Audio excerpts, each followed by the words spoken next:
Hello, I'm Joan. I'm a Canadian family physician who also works as a restorative medical educator, facilitator, and coach. I create spaces that rehumanize the work of healthcare. I'm creating this podcast to remind myself, as well as anyone else working in a helping profession, that when you are working and caring for your human patients, you are the other human in the room.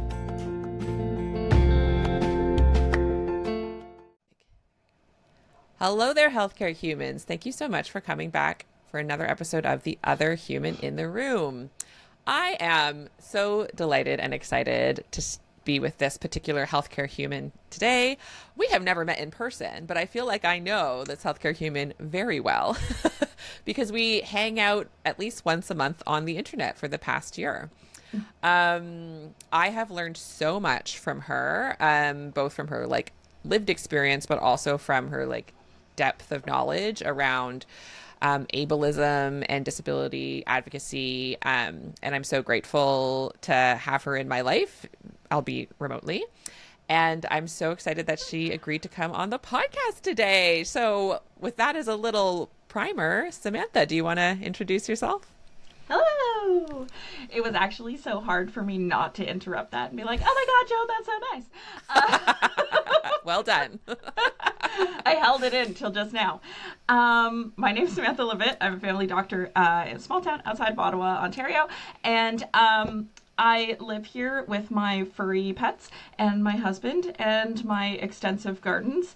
And I do a lot of community work here and just generally love what I got going on in this community. So I listen to a billion podcasts, and so it's really exciting for me to be on one. Yes, this is your first podcast. Heck yeah. It is. First of many, I am sure. We'll see. We'll see. You'll see if you catch the bug. Yeah. So fun. I did get a copy of Everybody Has a Podcast Except You by the Macklers to see, but dipping my toes in. Oh, is that a book? It is a book. It's written by the first family of podcasting, the McElroy brothers. Oh my gosh, Sawbones and those people, yes, right? Sawbones. I'm so glad you know Sawbones. It's such a good show. It's so good. They're such a sweet couple, and it's good education. I put in a request for Family Medicine Forum with the CFPC to have Dr. Cindy McElroy come. I would fly anywhere. I would be there so fast. I would absolutely go, yeah. I forgot they existed, but now I'm like, oh my gosh. I don't think my podcast is big enough, but I like shooting my shot, and I'm like, is there a way they could come on my podcast? Thank you for reminding me that they exist, because they're so good. I'll send them an email. Yes. Okay, thank you. Start a petition. Crowdsource it. So, would you prefer I call you Sam or Samantha for this podcast? Sam is good. Sam this is just good. You and me, right? We're just having a little chat. See, yep, absolutely. Yeah. So I think it would make sense to establish how we know each other. So I'll start, and then you jump in, and then we'll talk about it without, of course, talking about details of what we do together. Correct. But So I got introduced to this fabulous little segment of the Ontario College of Family Physicians, which that's an organization that does various things to support sort of the learning and well-being, and I'm sure they have other mandates for Ontario, the province we both live in, the family physicians of that province. And there's this program called Peer Connect, which is all about peer mentorship. And I joined in part to support that program. And one of the things that we started doing was a pilot project of what if instead of doing just one-to-one peer mentorship, we tried peer guided support groups. And last year was our first pilot year. I wasn't actually initially intending to even be one of the co-facilitators, but the numbers worked out where I was like, I'll join. And I cannot imagine what this year would have been like if I hadn't been in a group. So I'm just so happy how the universe landed me where I needed to be. Yes. And that was in a group co-facilitating with Sam here. So tell me a bit of your perspective of what it was like going into like the peer mentorship thing in general, and what gave you the idea for the niche of group that we co-facilitate? Oh goodness, that is a journey. Yes. Sorry. Um, so I had gotten connected with OCFP because I was connected with another physician who was trying to do some advocacy for physicians with disabilities at a different level. And he had suggested, oh, like they're looking for physicians to take part in this, webinar to talk about their experiences with disability in medicine. And then I was like, hard no, right? I I have never enjoyed public speaking ever. And so for someone to say, you know what, we'd love to have you be part of this talk for thousands of people potentially, was like, oh, that sounds terrifying. But also it was so necessary. And so it was a real like step up moment for me because I had already been trying to work on engaging some kind of like peer support or cross our fingers, organizational support for physicians with disabilities and chronic illness after I had been injured quite significantly in a car accident shortly after my residency. And that really puts a spin, spin on how you think your career is going to go. But I had been looking for something, and it was one of these things where, I am injured, my capacity is limited, and yet here I am trying to figure out how to run a support organization for doctors with disabilities because nobody else is doing it, right? Yeah.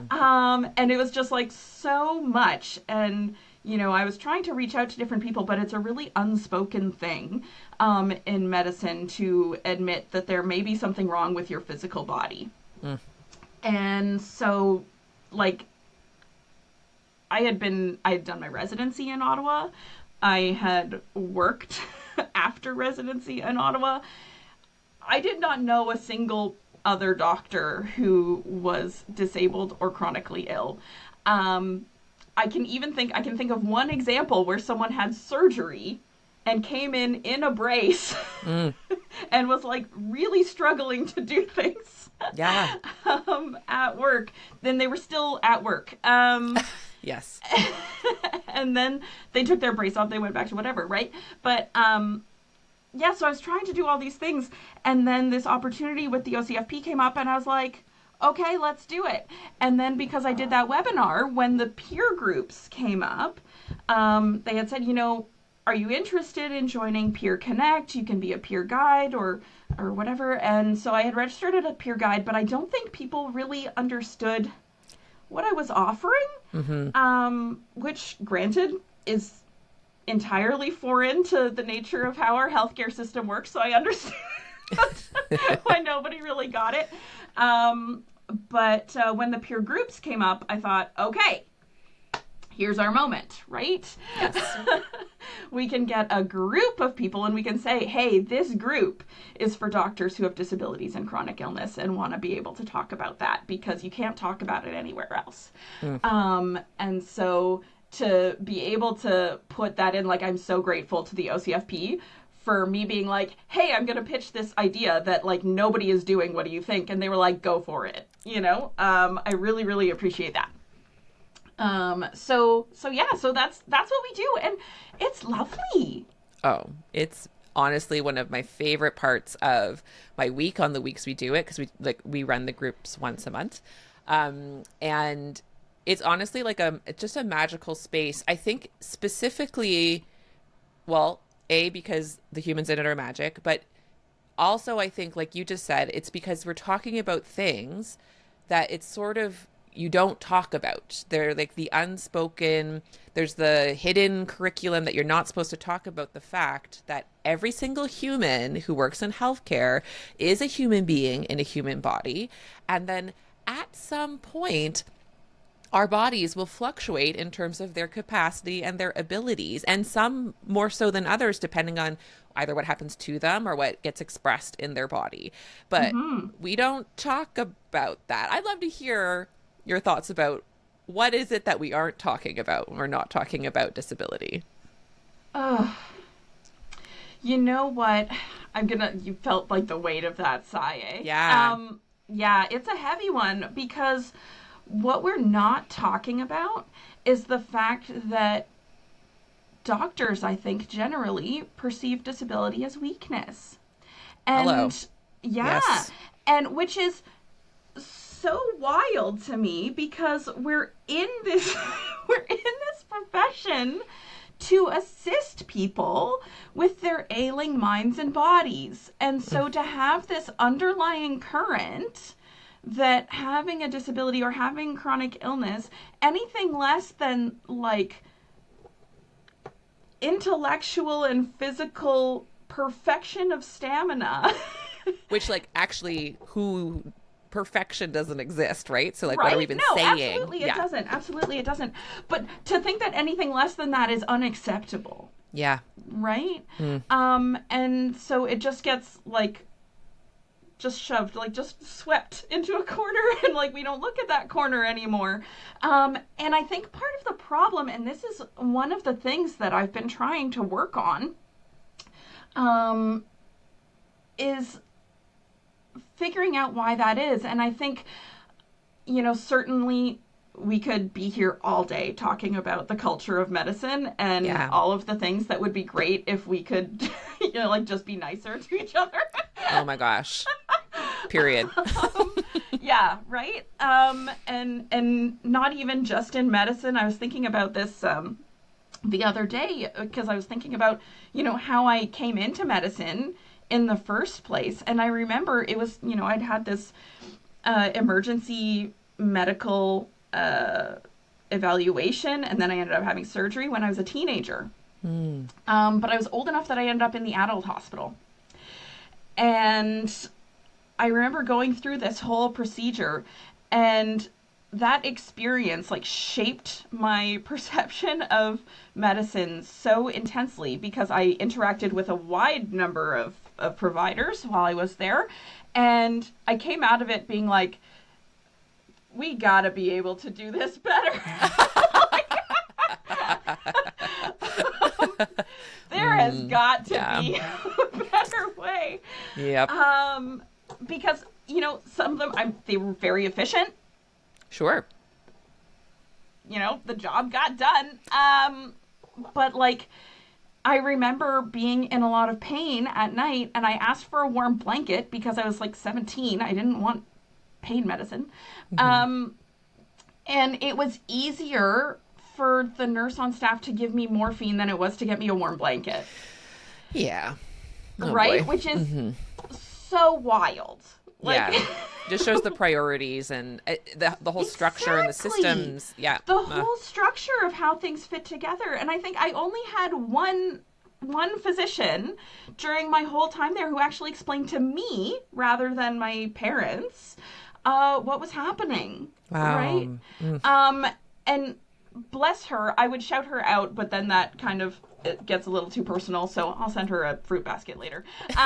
But she was awesome. But yeah, like I just came out of this being like, I guess I have to go to med school now. Like, I love that. That's your response. You're like, I see a need. I will fill that need. So yeah, I was like, how can we do this better? And it really is just like this whole perception of how we treat people. But coming back to my original point, because I'll go off track so many times. So but coming back to my original point, that it is this like pervasive perception that anything less than the utmost level of stamina you can muster is the minimum requirement. we just kind of shun these other things away. And part of the reason certainly is like individual perceptions, right, that lead to kind of cultural and group perceptions, right?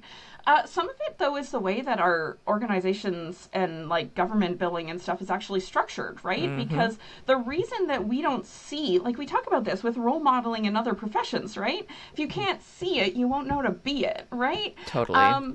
And the reason you can't see it is because there's so many barriers to continue clinical work when you're experiencing disability or chronic illness, right? Like, even just the basic one, like how many doctors do you know that actually take time off when they're sick? That it's a whole thing. Like I have like multiple podcasts about it because it's such like a mind messer. Like it's so like, Yeah. but should I, and what do I do? And like the fact that that's such a struggle is not just internalized socialization. It's literally like my patients, we don't have a substitute at the call to come fill in for us unless No. we've paid one on retainer or Exactly. something. Like it has to come out of our pockets. The system doesn't think that we need to be replaceable. Why does it Yeah. not think that? Well, and even from a modeling perspective, right? Like I tell my patients, they come to me with some kind of infectious, like upper respiratory tract thing going Yes. on, right? And I say, you need to stay home until you're better, right? Yep. And then, I turn around and like one of my colleagues is like Coffee. coughing in the hallway. Like, why are we doing this? But it is a thing, and it is a thing, even that little bit, I find to be such a powerful thing. Because previously in other places that I've done, other jobs, I would have that same thing, right? Where I'd be like, I feel like trash. Am I going to work? And the answer is like, yep, I'm going to work, right? Yep. But in this last position I took, I thought, you know what? Let's experiment Yes. I love it. with being fully like open about my disability, right? And my chronic illness. Now, like I won't tell my patients exactly what my diagnosis is or like who my doctors are, anything like that, what treatments I take. None of that is their information because that's mine, right? Yeah, None of their totally. business. But if I cancel a clinic because I'm sick, I will specifically tell the receptionist, when you call to cancel, tell them I'm sick, Yes. right? Because I want to normalize not going to work when you're sick. Absolutely. Because like that shouldn't be like a thing that we have to overcome at this point in time. Like, it's 2025, right? We went through the whole COVID thing where everyone had to stay home, and yet somehow we all collectively forgot that staying home while you're sick is important. So that's like one of my little bits of resistance that I take to work with me is being like, no, they should know that I'm sick and that I'm staying home, because if they get sick, I want them to stay home also. Yes. Right. And so modeling this behavior, but in the greater context of physicians with chronic illness and disability, right, it does become more complicated to stay home when you're sick because you're always sick. Well, that's Right. it. Yes. How do you find and your way forward to yeah, tell me more about how then that works for you. Yeah, so I'll tell you how I think it usually works is that I think usually people just stay home forever, right? Yes. Like they don't go back to clinical work. And do I have numbers on that? No. Is that a problem with me? No. That's a problem with the complete lack of data on physicians with disability. But in terms of what I have observed in my getting close to 10 years of practice now, I don't see anybody else out there with disabilities or chronic illness, right? At least in an obvious, like, visual way. Yep. Right? Maybe they've got something under wraps, and I don't blame them for keeping it that way. It is rough out there. But I don't see it. And I think it's because it is hard to continue when, like, with rural recruitment incentives or rural locums, right? Like rural locums, you have to be able to work full time, right? Yeah. You have to be able to do overnight call. If you can't do those, you can't work there. Mm-hmm. Is that the only way that that job could get done? Absolutely not, right? No. Yeah. Wouldn't it be lovely? Like, wouldn't you be much more likely to take on a 2-week stint for a rural locum if you knew someone else was there to have your back, right? Like, if you could Totally. switch off, right? Yes. That would be amazing. We would have a lot easier time recruiting people if they knew that they didn't have to be awake all the time for 2 weeks. That's like the really wild thing is like whenever like these examples are so important, and especially so important for physicians and other healthcare professionals who are living with chronic illness and disability that are basically like, I mean, this is like the ableism baked in. And the thing that is even wilder is like, I don't actually believe any human on the planet should be awake for 2 weeks straight. Like the Right? things that would actually help those who need it most, who are members of our profession that are being squeezed out of helping, when I don't know if anyone's heard, but we like need more people in medicine. Really, Joe? There's Really? like kind of a Need deficit. more healthcare providers? We really do. We really do. And so it's like, first of all, yes, we like you train more people, but also like let's really like even from a kind of gross using like utilization to like maximize the workforce we have now. Like if we're going to use language like that, that would include thinking creatively and allowing people to offer what they can. And also it benefits everybody else as well. It makes everyone else's, and I say else as if everyone won't at least some point be temporarily disabled. And you know what I mean though? Like when someone isn't currently living with disability or chronic illness, it benefits them too. Even if they actually have no illness at that time, it is still to your benefit to consider your body and not work at your maximum capacity. Obviously, this is my soapbox. That's what I think about all the time. Oh, is there room for me? Right? I will also get on the soapbox. It's a large soapbox. It's a big. It's a crate. Yeah, a lot of soap being shipped here. So. Yeah. No, but okay, if we want to talk like, gross management numbers, right? Like, sure. But yes. Right? So, according to the most reliable data that we have about the number of physicians in Canada living with chronic illness and disability, it's somewhere between 11 and 20%. Wow. Right? Yes. So that's huge a big number. That's a huge number of physicians who are, and I'm going to put the scare quotes here, being underutilized because systemic barriers don't permit them to work in a way that is comfortable and healthy for them, right? And there's so many ways that could be fixed that it just blows my mind that we're just sitting here still talking about it.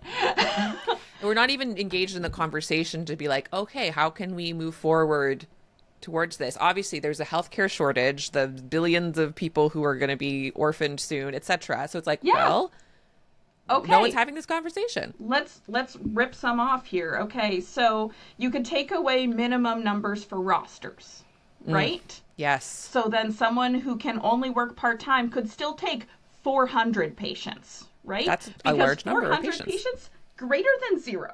Greater than zero. Because that's what they've got right now, right? Yeah. So 400 greater than zero. Okay.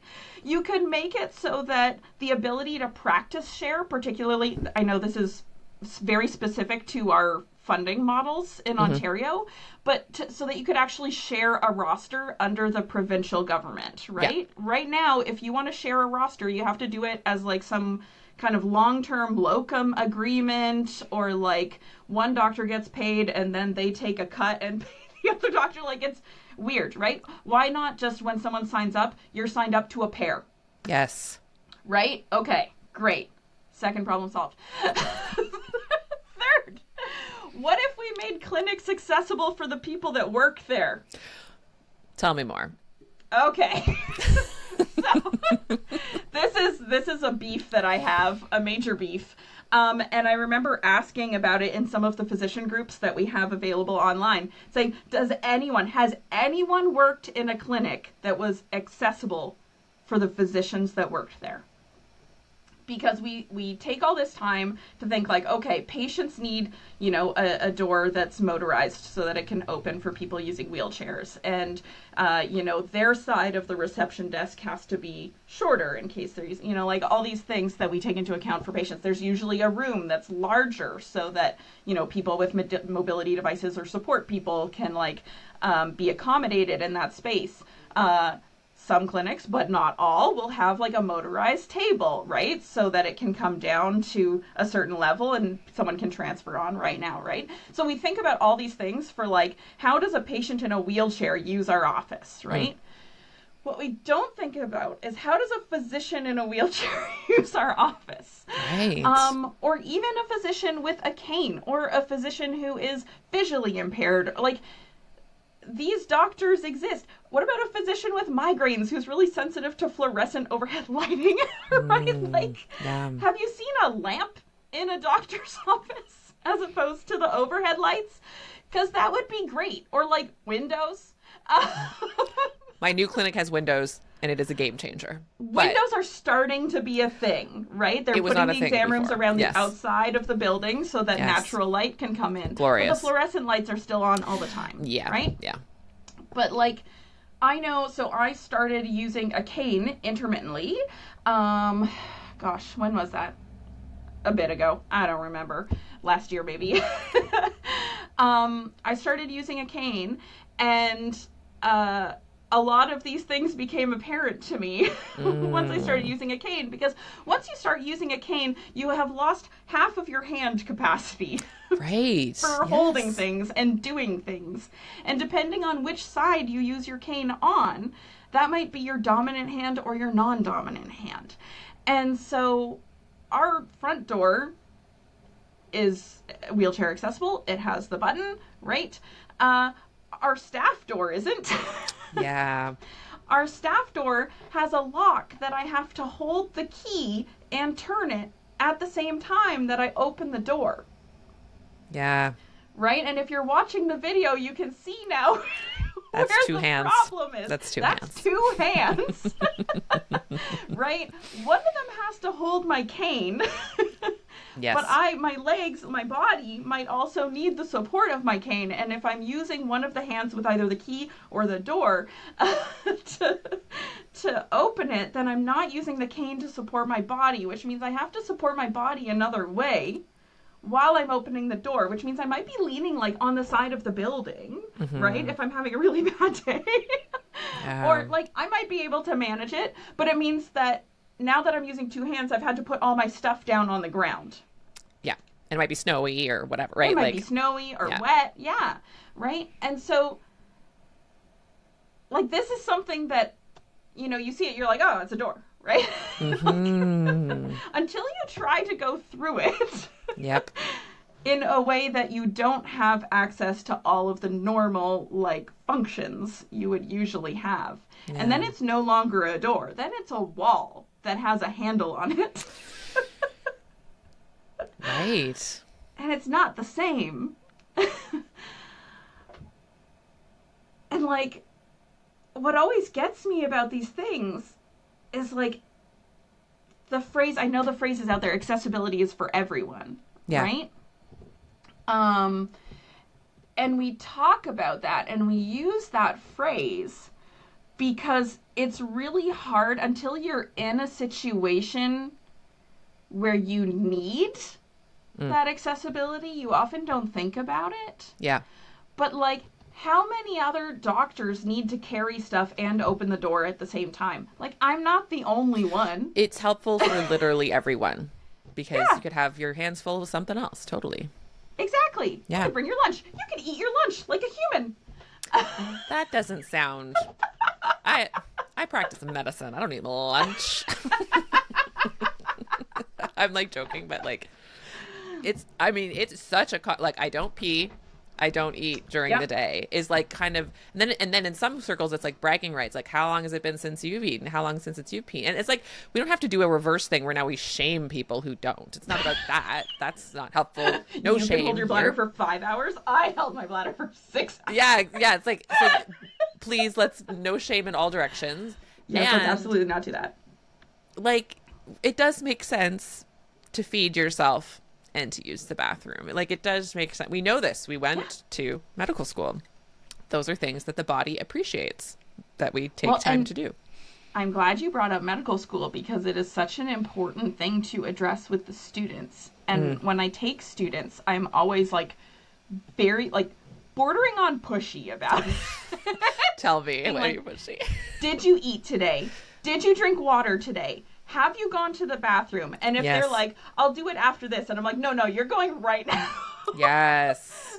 Like, Oh my if I gosh. have to be your mom for this moment and tell you, like, you have to go to the bathroom before you go somewhere else, I will. Because Mandatory breaks.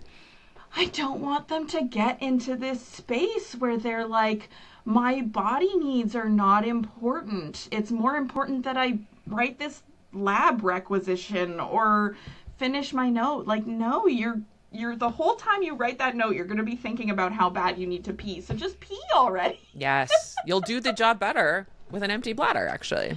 100%.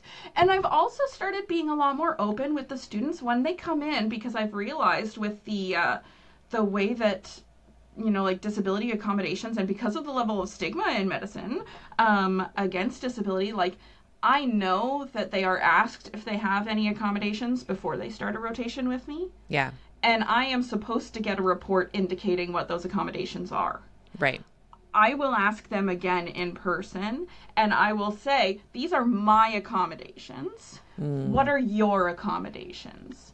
Right? Instead of putting it as being like, do you need extra help with this? Right? Which is usually the way it's framed, right? Accommodations are like extra time on tests and extra time for assignments, like delayed due dates and stuff like that, or whatever. And those are all very important, but they're always framed as something extra.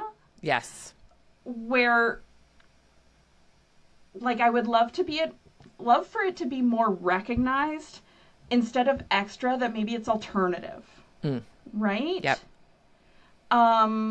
So, like, I've had some students who had no registered accommodations, but when I sat down and I said, this is what I do to do the job, for my needs, they said, oh, I actually have, this issue.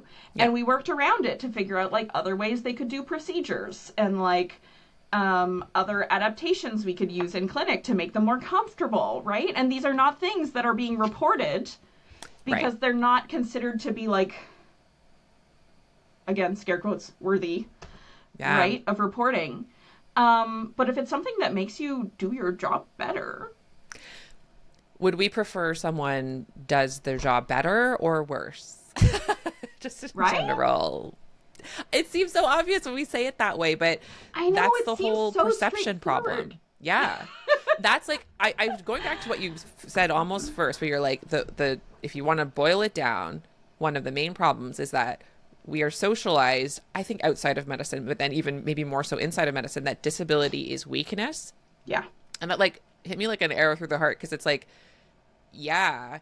And I can imagine people listening being like, well, how else do you think about it? Because it's just so ingrained of like, you're supposed to feel bad for people. It means that, I don't know, there's so many things around, or like, don't even talk about it. They must feel bad. Well, good luck to them, but we can't have them here because now they're not going to be able to be a team player. Sorry, some of this is triggering. I don't want this to. Yes. Okay, that last one though, right? Yeah, tell me. Ugh, because it's not just feeling bad; it's like pity. Yes, exactly. Right? Yes, it's not empathy. It's like it's not pity. Empathy. Yeah. It's not empathy at all. It's like, oh, that's so sad. Her career is over. Right? Like that's what it is. The assumptions. Assumptions, right? Because that was even like, okay, 6 months out from residency, I'm injured in a car accident. I'm talking to someone who had like previously mentored me and explaining like, this is where I'm at right now. Like, oh my God, what am I going to do? Right? Yeah. Very emotional time. And I remember them saying like, you're going to have to leave clinical care. Yeah. And I was like,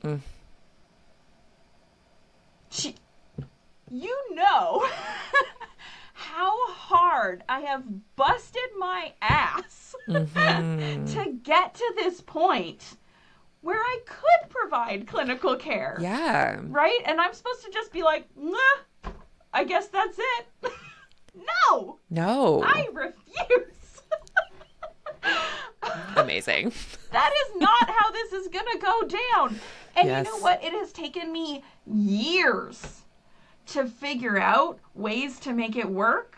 Yeah. And it shouldn't have taken so long. Right. But, like, there's just nobody to talk to about it. Like, there's no place where we can be like, hey, I'm doing this. You know, this is what we do at my clinic. This is how we share with my colleagues and whatever.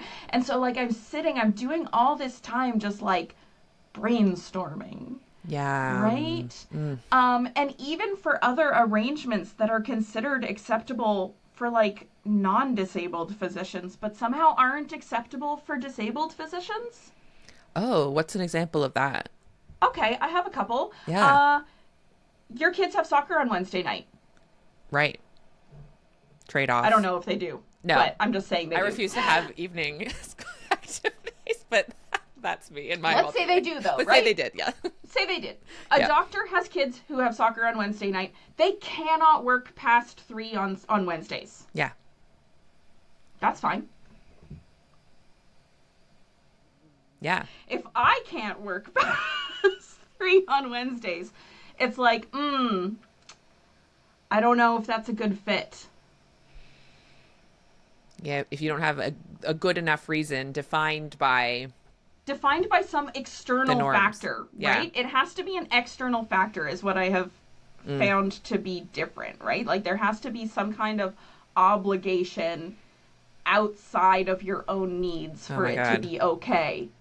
Yes. You need your a genuine reason, and it has to be like, I imagine, so someone's like, I have a standing spa date or something for me, then that still wouldn't be okay. Absolutely not. You have to be caretaking you could have somewhere put else. that somewhere else. Absolutely. Yes. Make sure that you're still being altruistic and caretaking and giving and, denying yourself, but in a different environment with other people. And then you're allowed to not do that here. Yeah. Yeah. That rings very true. Right? And it's one of these things also that like I see this where there's, I know I've worked in places where doctors who were doing IUD insertions got an assistant for their procedure. It would be great for me to have an assistant for my procedures. I'm not doing IUD insertions, but I do other procedures, and it would be really helpful for me to have an assistant for that. I was not offered one. But somehow they have one? Yeah. Why don't I get one? Yeah. Right? And so, like, things like this that, like, I think if physicians who were not disabled actually sat down and looked at all the supports they have that make their job easier and reflected on how many of those would be considered accommodations. Sure. Right? Yeah. I wonder what the impact of that would be for physicians with disabilities who do need accommodations, right? Because once you put the label accommodations on it, everyone's like, whoa, no, thank you. Yeah. Like, that's going to be expensive. We extra. Can't do that. Yes. It's extra. Yeah, it's something more that you need that other people don't need. But other people have accommodations too. They just don't call them that. Yeah, why do I need a secretary? Why do I need a nurse? Like, I could learn and do those things myself, technically. Yeah. But we'd be like, no. Well, then I couldn't do my job as well. And you see how the argument would absolutely be true for any other accommodations that are additionally needed for whatever reason, in order to support the person to do their best work, which, by the way, is like helping people who are sick. Like, it's pretty good work to support. Yeah. Yeah. Well, and like even basic things, right? Like if you order nitrile gloves at your clinic because latex gloves make someone itchy. Yeah. You're spending extra money on an accommodation for a medical condition. Totally. Yeah. Like, it's literally the same thing. You just don't call it that, right? It's literally the same thing. Yeah. But nobody sees it that way. Yeah. you do get the left-handed and the right-handed thing or something. You know what I mean? Like whatever. You need left-handed scissors for the left-handed person in your office. Like, right? yeah. If someone wasn't able to use scissors, you would get different scissors. You would buy the extra scissors. Yeah. 100%. Oh my gosh. But it's all these things that, like, I think it's just like this immense, like, structural inertia, right? Mm-hmm. That, like, this is how something is funded. This is how our organization is, like, structured, like, for human resources or whatever. And so, like, any alternatives to that is just, like, we can't even conceive that that is something that might work, right? Yeah. Yeah. But, like, so many things, like I said, if you have an opening for a full-time doc, that means you have an opening for 2 part-time docs, right? Yes. Yeah. And it would be better, like, if you have thousands of patients on your wait list, it would be better to have 2 part-time docs than 0 docs because you can't find someone to take the full-time, right? Mm-hmm. And, like, same thing with the locums, and same thing with, like, after-hours arrangements, right? Like, yep. You know, I can't manage after hours after I've done a full day in clinic, right? Yep. That's exhausting. That will take me out. Yeah. You know what I could do? Saturday mornings. That would be fine. Yeah. Right? Like, take all my evening clinics. I'll do Saturdays. And there's definitely people who would prefer not to work on the weekends. So, like, having flexibility. Yeah. If I said, hey, you never have to show up for Saturday again. Yeah. I'm sure that would work. Absolutely. Right? But, like, we have to be able to have these conversations with our colleagues before it reaches a point where we're forced into medical retirement. Yeah. Right? Or forced into, like, a purely admin position or research or commercial or whatever, right? Yeah. Because I don't think that the majority of us who go into medical training and come out with some kind of, you know, medical condition that is impairing what we had expected of our level of function. Yeah. Did so because we really wanted to work for pharmaceutical companies, right? Right. Like, we did it because we wanted to help people be healthier. Yeah. And we absolutely have the capacity to do so. And some forms of research actually say that we do it, like, with more compassion and better satisfaction from patients in terms of their quality of care. So, like, we've got skills to bring to the table. Like, just let us sit down, you know? Yeah. Just give us a door that can open. Yeah. Yeah. Oh my gosh. It actually it circles back, especially to what you just touched on, that there's research of, like, the benefits of having a physician who has had lived experience of illness. Yes. And,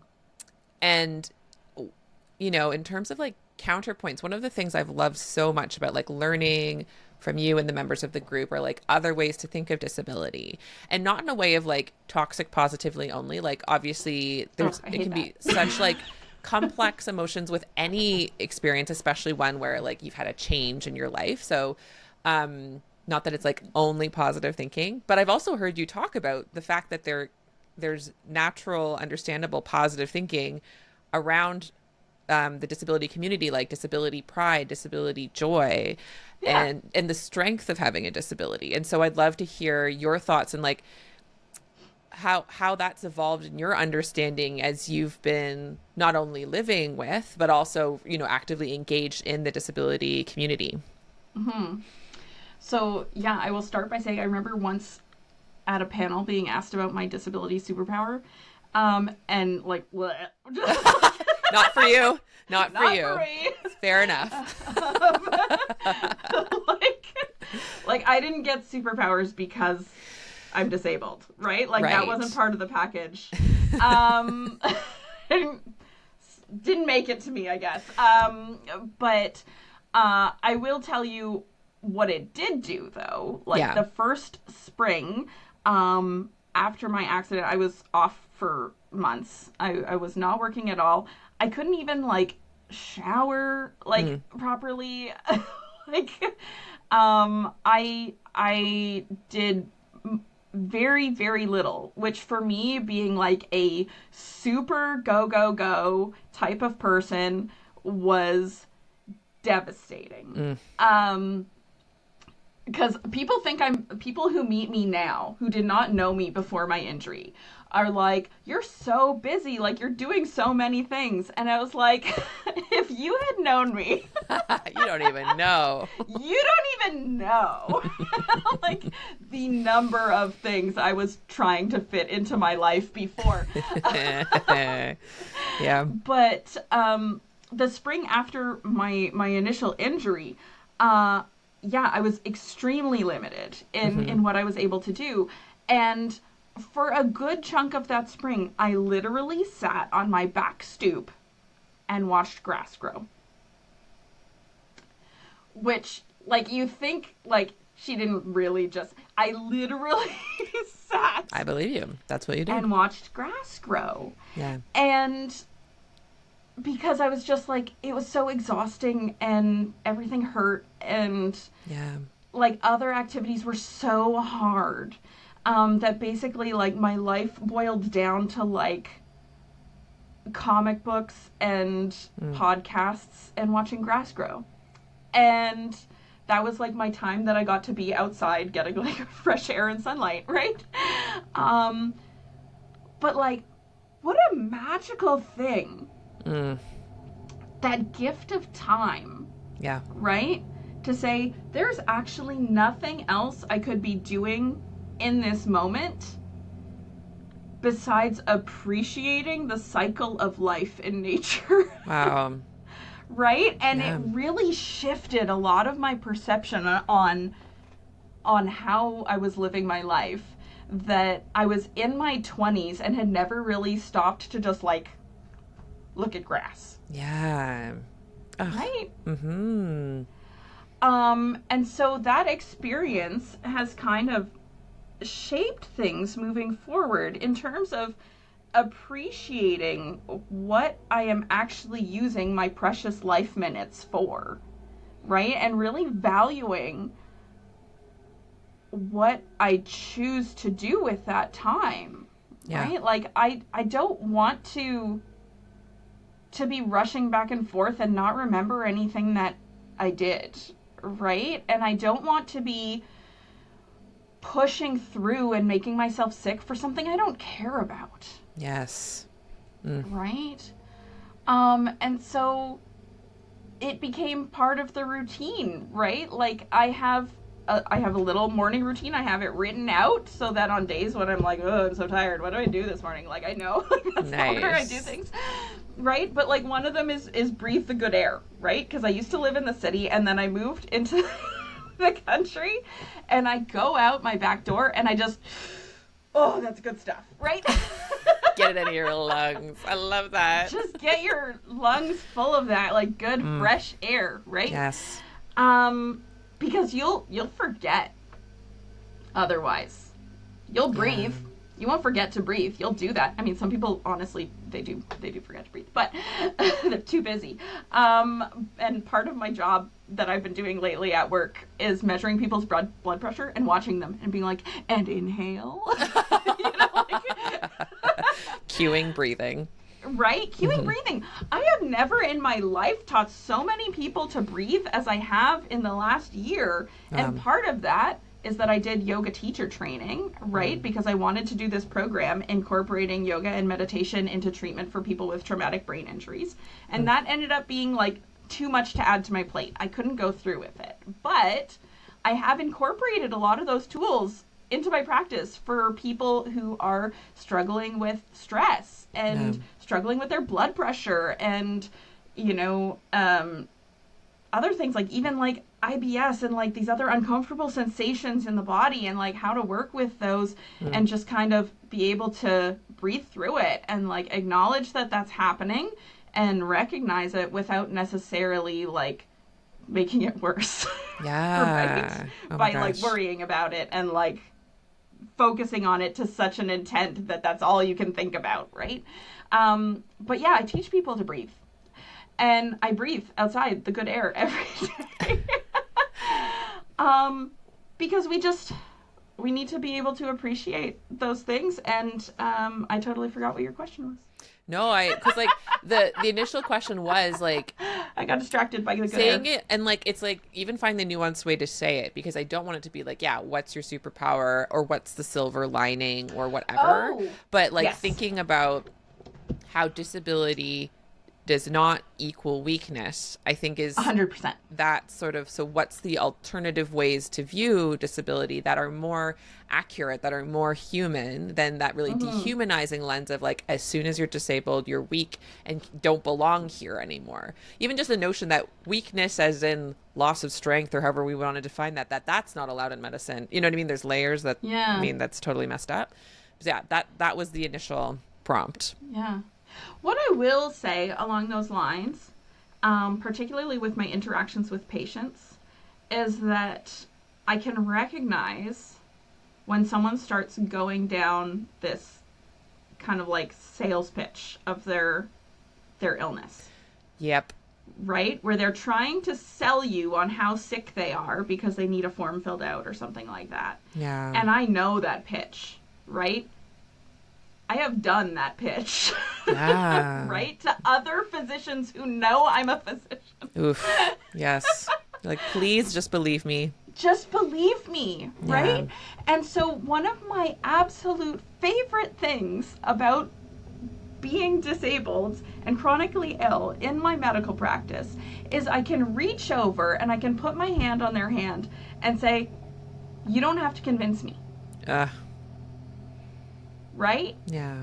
Just the immediate relief, like, oh, okay, Yeah. right? And then I'm like, just tell me, like, what you can do and what you can't do, and I'm just gonna write it down, And we're just and then I'm stating gonna the sign it at the facts. bottom and send it back, and that's it, right? Like, I don't need the whole like push, Yeah. right? Because I know how hard it is to get these goddamn forms done. Oh my gosh. Forms. Right? Yep. And they ask all kinds of intrusive questions, and there's so many like sneaky little loopholes in there. Horrific. And Yeah. so like I am gonna take care of that for you, and you don't have to worry about it anymore because I know what we need to put on these forms, right? And just like you can feel the energy in the room just all the way down, right? Like, oh, this is actually fine. Right? Like this is gonna be fine. Yeah. And I appreciate that. That I can offer that as someone who has gone through this process. Yeah. Right? And similar thing when I'm like working with students and putting it out there, like being open about how I work and just saying like, you don't have to be the way that they are going to teach you to be. Right? So powerful. Oh my gosh. Right? It doesn't have to be like that. There are alternatives, right? Yes. And if you're not getting the alternatives that you need where you are, you can go somewhere else, right? Yep. And by being more open about saying what we need as people with chronic conditions in healthcare, right? We make it okay for other people to say what they need. Yes. Right? And if we all were getting what we needed, right? Wouldn't we all be so much happier and healthier to continue our work? Which is to make other people happier and healthier. Guys, like it's 100%. The math Right? actually seems pretty straightforward when you think about it. But it's not, Absolutely. it's countercultural at the same time. Because this is the thing with a lot of these accommodations, like switching after hours requirements, right? So that like someone doesn't have to do weekends or someone doesn't have to do overnights, right? Or like then someone else only does overnights and doesn't have to do days, right? Maybe that works better for their family, right? For that period of time, right? So being able to like kind of swap these like hours requirements, right? That doesn't cost any money. It does not have to, unless Right? someone makes it. But yeah, there's no need for it to. There's no need for it to cost extra. So it's not like these accommodations are putting an extra strain Yeah. on the system, right? And like being able to roster to 2 doctors instead of 1, right? Like maybe they'd have to adjust some software. There would be like some could kind figure of it out. initial investment in like the billing software, right? To be able to do that. And then after that, you never have to do it again. Yep.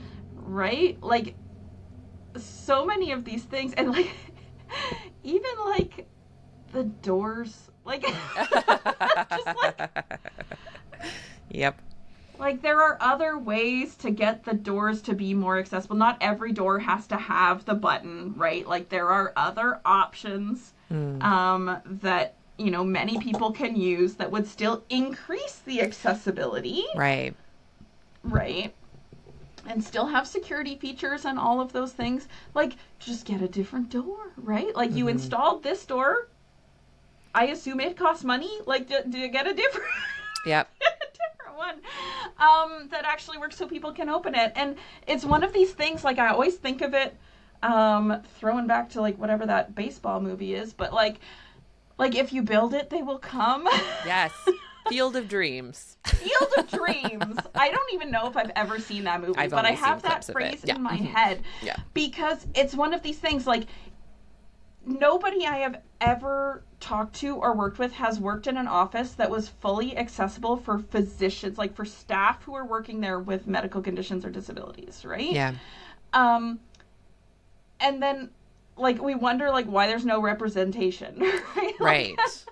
Yeah. Because we're literally, like, forcing them out of buildings, right? I shouldn't say them, forcing us out of buildings. Yeah. Right? And so, like, if we're if we want to get these benefits of having, you know, like, more care for more patients, right? Because the doctors already exist, right? They all the training, like, all the time and energy and money. The skills are there. Yes. Right? Like, we have to make an environment that's suitable for people like me to work in. Yeah. And if that kind of environment doesn't exist, then we're going to get forced out of clinical care, right? Or we're going to have to substantially reduce what we're able to offer because we can't afford the costs of providing clinical care. Yeah. And so, like, there's all of these things to balance, but I think, you know, really it starts with just having an open conversation about it and saying, like, when you build a clinic, it should have universal design for the staff too. And I just find it so bonkers that it doesn't do that already because, like, we have the Ontario Human Rights Code, right? Like, workers have rights. If one of our staff, like like a nurse or a receptionist, like, became disabled or had a condition that needed accommodations, we would give it to them because it's the law, but we wouldn't give it to ourselves. Yeah. It's not right that we're exempting ourselves from it. Right. Yeah. Because the law doesn't. And I think that's a misconception that a lot of people have, is that it doesn't cover independent contractors. But it does. And so we always have this, like, nope, that's your own problem. But it's not. It's all of our problem. Yeah. It's a collective thing. And it's one of these things where it absolutely should be a collective thing, because we talk about this also in, like, disability advocacy, that, like, this minority group is the only one that everyone could be in at any point in time, right? Well, exactly. Yes. At some point, you will be sick. Yes. And you may be disabled during that time. How long you're disabled for depends, right? Sure. It might be short, it might be years, right? Mm-hmm. But it will happen to you. And wouldn't it be nice if the system you worked in was already set up to deal with that? Mic drop. That's it. Okay, so Sam, I feel like I could talk to you for 50 billion more hours. I think we should have a whole separate conversation just about forms, and maybe we should at some point. Yes, but I would love to talk about forms. I feel like that's actually a really... I want to know all your tips and tricks. Nobody likes them, but there's an art. There's an art. There's an art to them. Forms. Oh my gosh. But I feel like that's a really good place to wrap up, because in some ways, like, it came full circle. So...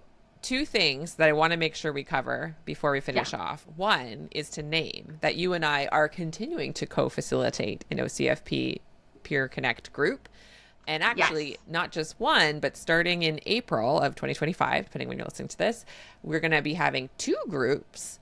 Double the fun. And do you mind just telling a little bit about them. And so if you are a family physician in Ontario listening and you hear yourself described and what Sam's about to describe, I'll make sure I include the link in the show notes. We'd love to have you. It's free. You get free CME points. Free CME. We get paid to do it, which is wonderful. And you Yes. don't have to pay anything to come other than with your time, which is valuable. So, yes. So with that, Sam, what are the 2 groups that we're running? And I'm going to say you're paying with your time, which is valuable. Yeah. But what you get out of it is also valuable. So good exchange there. Great exchange. Credits plus community and all the good things. Yes. 100%. So we have 2 groups. I'm so excited. If we could run like so many more groups, I would just run groups all day. Me too, we have actually. 2 groups right now. So one is the open group. So if you are a family physician in Ontario and you have a health condition that impairs you in some way, you are eligible for this group. Welcome. And we don't vet you in any way. It's a self-identified thing. Not.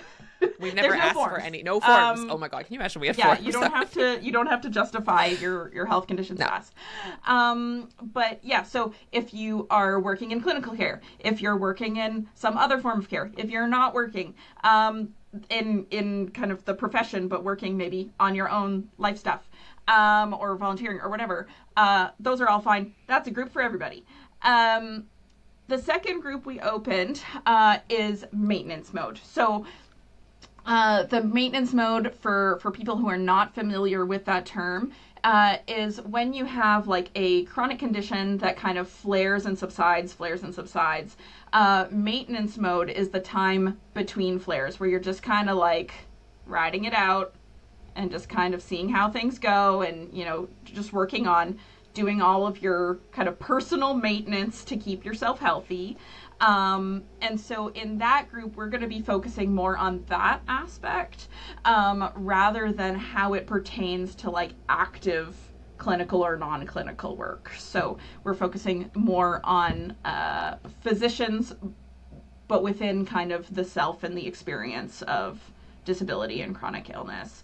And so we wouldn't like actively say like you absolutely cannot do any work if you're being in maintenance mode, but that's just not the focus of that group. Yeah, that the when we were picturing this group, we were picturing that probably many, if not most or all of the people in the group would not be in clinical work, in part because of the things that we just named in the rest of this episode, where likely you're in a maintenance mode where you have some amount of active limiting symptoms or conditions that mean that the healthcare system and you are not matching well because the healthcare system is ableist.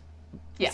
But we're trying to say in those ways, so it's not like making it feel less than or something like that. No, it's just a different focus of your life at this time, right? Yeah. And who are you within this time? Because a lot of people experience like a loss of identity or things because our identity can be so connected with how much we produce, with other people's perceptions, etc. Absolutely. Yeah. So good. I'm really looking forward to it. I'm so glad that like when I like emailed you and was like, do you want to keep going? And you're like, yes. And then there was like, we want to do 2 groups. Yes. Like, anyway, so that I know. was so It exciting. felt kind of like being like, oh my God, I don't know if I should ask her to prom. Yeah. What if she says no and I get rejected? What if she says no? That is so sad. You guys gotta shoot your shot, and it's worked out really well for us. And what a pleasure! Honestly, I feel like I've learned so much about facilitation from you, Sam. I think your style is like so lovely, and you always lead us through like grounding meditation exercise. Like you just use all of your personal experience in terms of your lived experience and your knowledge, but also like your training, like with your meditation, and it's just like so wonderful to all experience of the tools with you. on display. Yeah, all of it. Yeah, so good. All right. Well, then the last question that I ask everyone who comes on is, imagining the audience of this podcast who most work in healthcare. And I would say the common theme of those that listen are people who are seeking a deeper and more real sense of humanity in their work. whether they're physicians or nurses, nurse practitioners, or midwives, or someone else who works in healthcare, or even someone who works in like a field where they still identify with a lot of the shame-based mindsets and dehumanization that we feel based on our profession. And so typically people are listening because they're trying to expand their imagination. They're trying to expand their toolkit to feel reconnected with their sense of humanity within their work. And so with that in mind, would you have any words of wisdom, words of encouragement that you would want to offer to them? Do we have time for another podcast? Someday, absolutely. Today, no. There's like, you were talking and I knew that was going to be the question. And I was like, there's too many things, Jill.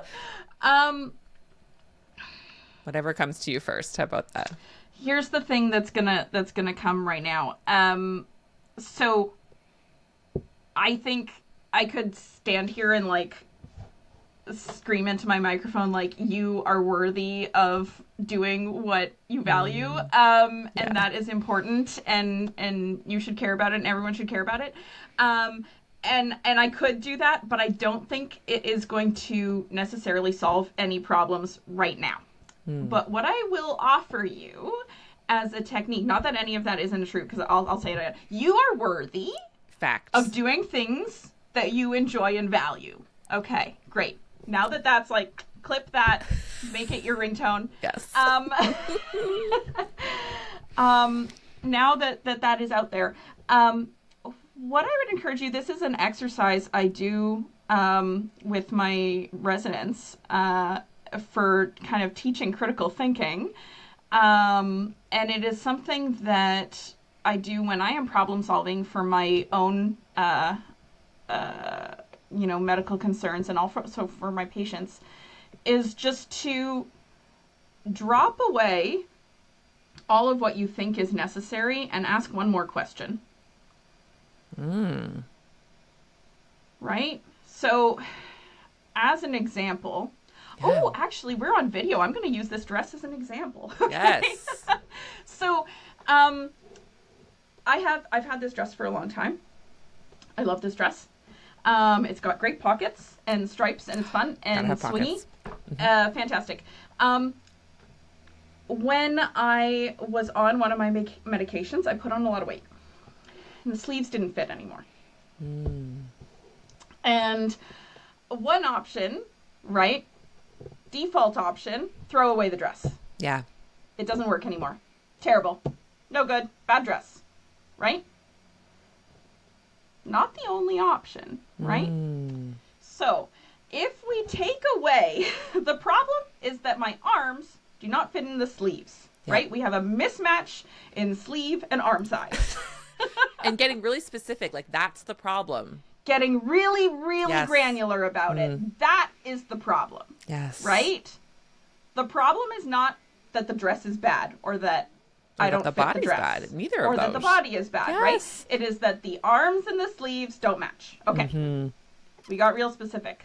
Okay, let's drop away all our expectations about sleeves. What is the next step to solve this problem about a mismatch between the sleeves and the arms?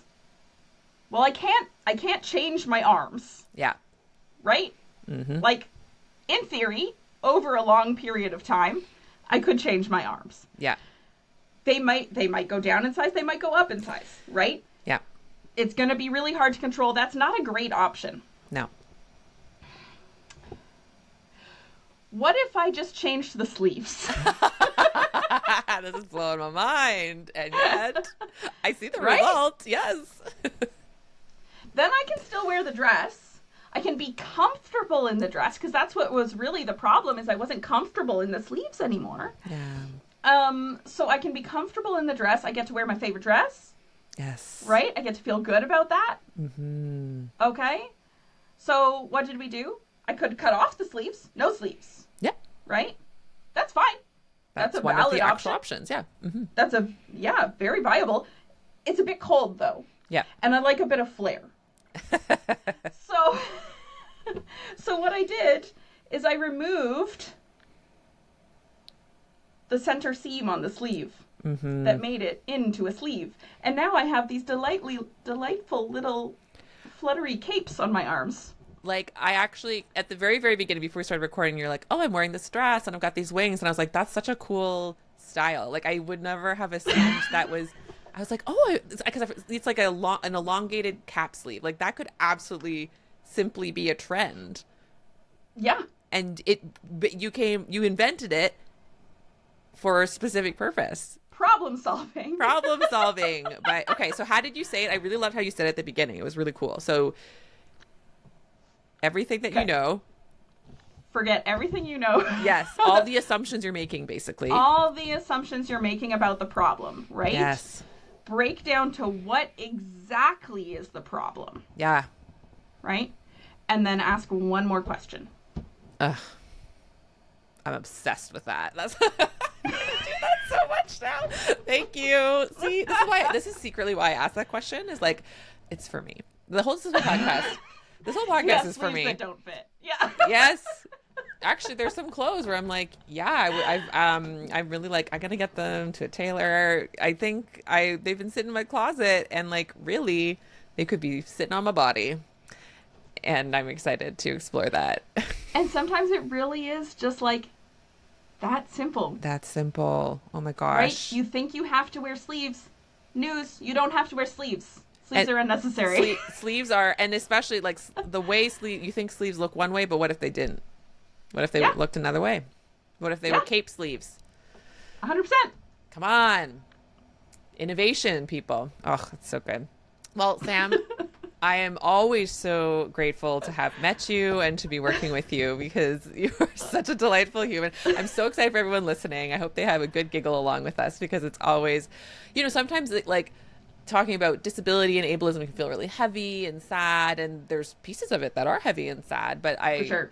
I love how you are so real and you don't shy away from speaking the truth, including like hard things. And you also clearly like to have a good time, because that's like the mix I'm into as well.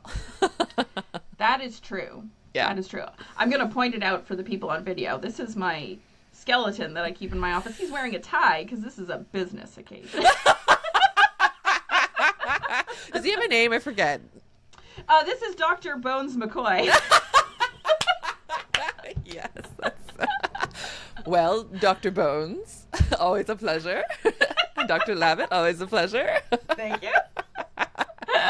Okay, so for everyone listening, I guess the last thing is, do you have any public-facing, like, do you have a public-facing Instagram or website, like a place you want for me to direct people to? You do, right? Don't yet. Yes. But. Oh, TBD. I know. I'm kind of putting my money where my mouth is here, because it's not quite ready yet, but if I announce it, then it's going to have to be ready. Yes! So, you will be able to find me at disabledmemd.ca or .com. And I have locked that down on most of the socials. So there will be both short and kind of short form video content, but also written content coming up soon about disability advocacy, about how to talk to your doctor about being disabled, and how to kind of voice your needs. We're going to have some like medical terms of the day. Cool. To just have a little fun with that. And a couple features that address some of the kind of problem solving that we talked about with the sleeves, in terms of like, here's a problem, what are the different ways that we can approach it with our different levels of function and ability. So I love it. It's going to be great stuff. I'm very, very excited about it.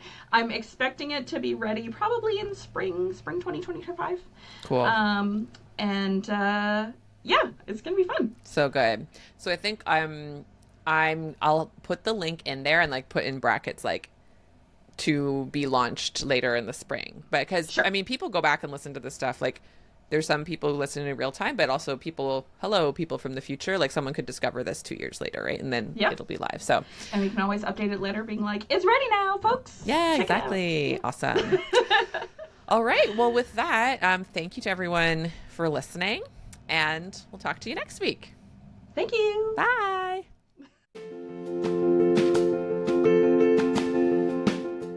I would love to take this work deeper with you.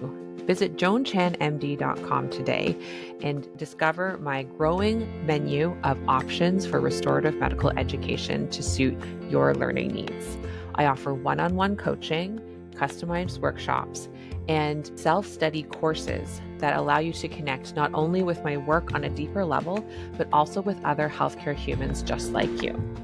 So if you want to start humanizing your work in healthcare to a deeper level and do it in community with others, please visit joanchanmd.com and find those options and what fits you and your life today.